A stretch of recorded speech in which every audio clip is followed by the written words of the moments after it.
Now see a numerical which is based on actually diffraction pattern. A screen is placed 50 centimeter from a single slit.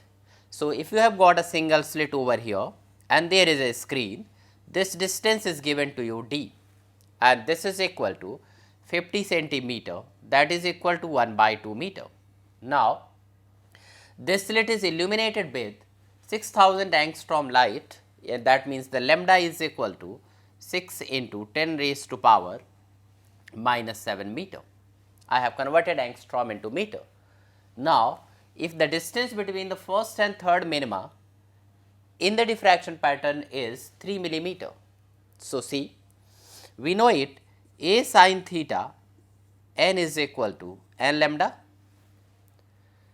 We can write for small angle a sin theta n is equal to n lambda, sin theta is equal to theta. So, we can write here theta n is equal to n lambda by a. Now, here we can write this one here, x n is equal to upon d is equal to n lambda by a.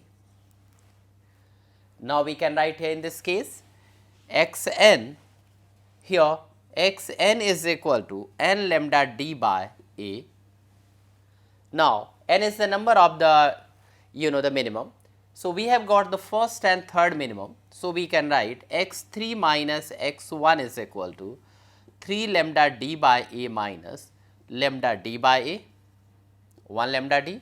Now, we can solve it here, and that is here twice of lambda d by a.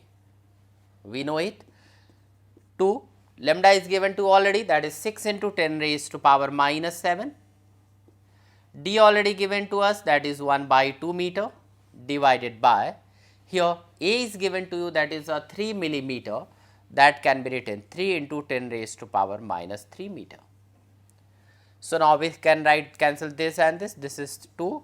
So, we can write 2 into 10 raised to power minus 4 meter.